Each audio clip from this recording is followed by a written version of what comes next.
of the season. And in glorious sunshine, those Windsor Greys who've had such a part to play in this royal procession for so many years lead the 4 Ascot Landors, with Her Majesty joined in the front by the Duke of York, by her racing man advisor John Warren, and by William Vestey, whose father rode in seat of honour for so many years as the master of horse.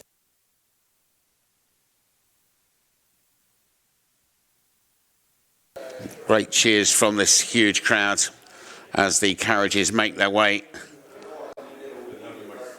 And there's a look at the royal outfit, and I would call that lime green, I think. I would say I guessed right, which is exciting. Lime green, yes. It's we know it's by Angela Kelly. Yes, a muted lime green and white summer tweed. I hope she's not too hot, but I'm sure Angela has worked her magic in the fabric stakes. And we've seen every shade this week, and so she's ending on green. Accompanied by the Duke of York, and it's been great to see so many of the younger generation of royals here this week, including, of course, both Prince Andrew's daughters, Princess Beatrice and Eugenie, and William Vestey on the far side as we look at them. Very much a man with horse racing interests. He's a director of Cheltenham, and his father had some great days here in the Hunt Cup and 1 or 2 other races. And John Warren, of course, is the advisor to Her Majesty, who came so close to victory but had to concede to Hayley Turner in that historic race yesterday for the Sandringham. And they're going middle to far side today. The carriages track has dried out, but the Queen and the Duke will notice just how far down the people are today. These enclosures absolutely packed. A combination of that and the sunshine, and making this what Britain, so outsiders say, does best. Let's look at the second carriage. And the second carriage is General Sir Adrian Bradshaw and his wife Sally. And from New Zealand, it's great to welcome Sir Peter Vella and his wife Pamela. Nearest us as we look is General Sir Adrian Bradshaw, who's the former Deputy Allied Commander in Europe and is now the Governor of the Royal Hospital at Chelsea, where those wonderful pensioners are based. I'm told he's a very good polo player. And Sir Peter Vella, New Zealand breeder, was knighted in 2014 for his services to the bloodstock industry, and probably is best known for being the owner, when it ran in this country, of a horse called Eminent, who was 4th for Martin Mead in the 2017 Derby, and then 3rd in the Irish Champion Stakes.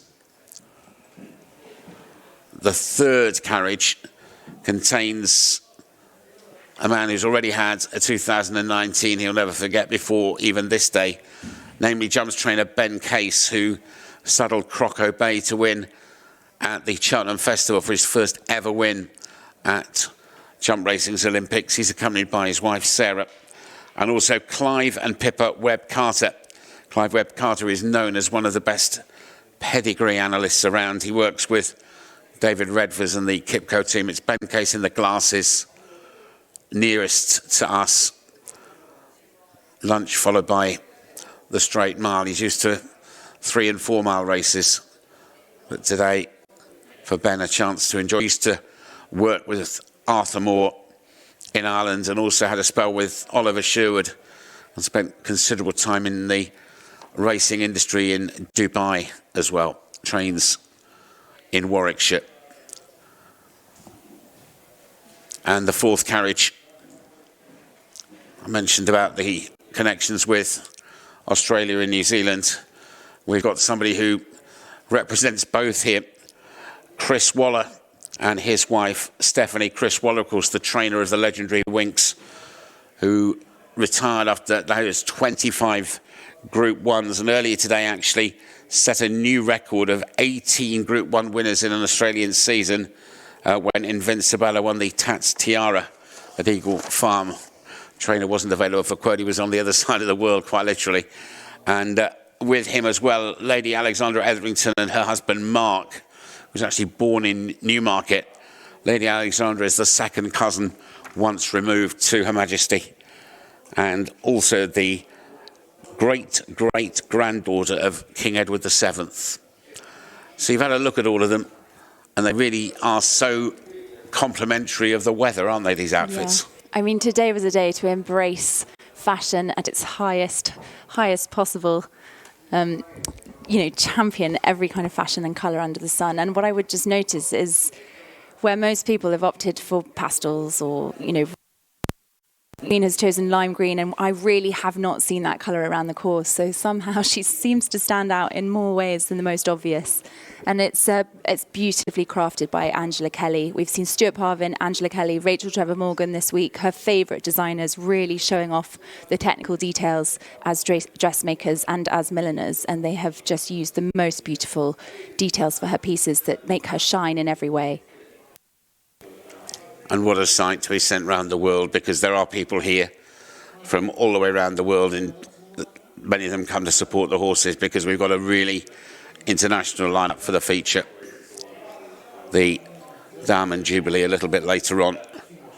The Windsor Greys, who are resident at the Royal Mews in the grounds of Windsor Castle, and the Cleveland Bays, a breed in which Her Majesty took particular interest because, of course, we mustn't forget that Her Majesty's been involved in the breeding of horses for generations, and she made sure that the breed was well looked after as the band of the Coldstream Guards under Director of Music Major Paul Norley prepare to play the national anthem to welcome the chief guest to the final day of Royal Ascot 2019.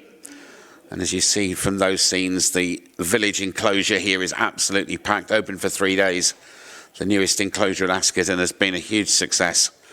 And believe you me, I don't think those in the front would have had anything to eat since breakfast, because they wanted the prime vantage points for this uniquely British moment.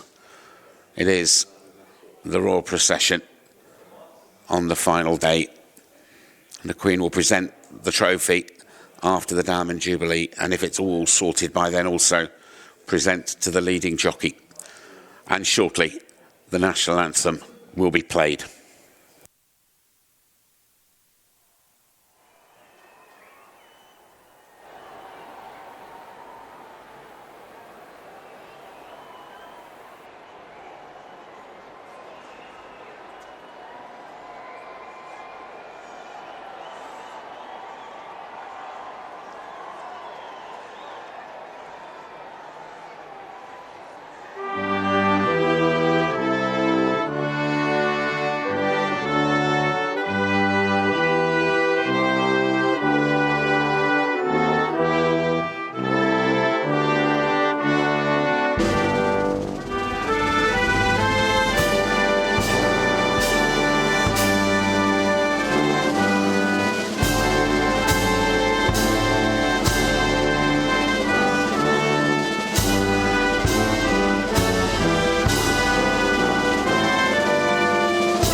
Now those greys will make this turn. Just look again at all those people.